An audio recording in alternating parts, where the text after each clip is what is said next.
গরমে যদি এরকম ঠান্ডা শরবত হাতে পাওয়া যায় একবারে প্রাণ জুড়িয়ে যাবে। আর সত্যি কথা বলতে কি বলো তো, এই বৈশাখ মাসের শুরুতেই হাঁসফাঁস করা গরম পড়েছে।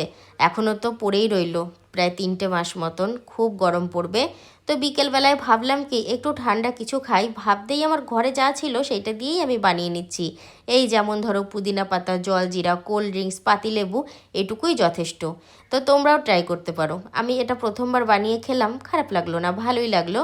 প্রথমে তো আমি ওই জলজিরা আর পুদিনা পাতাগুলো একটু মিশিয়ে বরফের টুকরো দিয়ে দিলাম। আর আমি 3জনের মতো এখানে বানাচ্ছি, কে খাবে কে খাবে না আমি বাড়িতে প্রথমে জিজ্ঞাসা করলাম, বললো কি যে না আমরা খাবো না। তো ভাবলাম 3টে গ্লাসে বানাই, আর বানিয়ে যদি কেউ না খায় তখন আরও খারাপ লাগবে। তো সেই জন্য দেখো আমি ওগুলো মিশিয়ে তারপরে দিয়ে দিচ্ছি একটু কোল্ড ড্রিঙ্কস।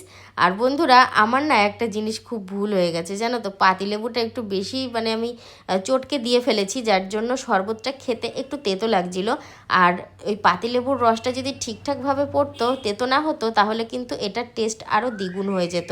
দেখো আমি কোনো কিছু বানিয়ে তারপরে সেটা খেয়ে যদি বলি খুব ভালো হয়েছে, আমার যেটা ভুল, আমার মুখে যেটা মনে হয় যে এটা আমার ভুল হলো, আমি ভিডিওতে কিন্তু শেয়ার করি।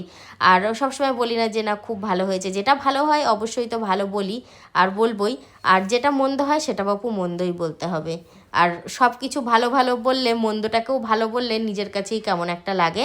তো দেখো আমার প্রায় তৈরি হয়ে গেছে। আর একটু চামচ দিয়ে ঘেটে নিচ্ছি। আর এতে না একটু বিট লবণ দিলে আরও ভালো হতো, ওই যে বললাম একটু মিস্টেক হয়ে গেছে। তো বন্ধুরা চলো এবার খাওয়া যাক। আর তোমরা যদি এসো তাহলে তো খুবই ভালো হবে, দুজনা একসাথে বসে ঠান্ডা খাবো।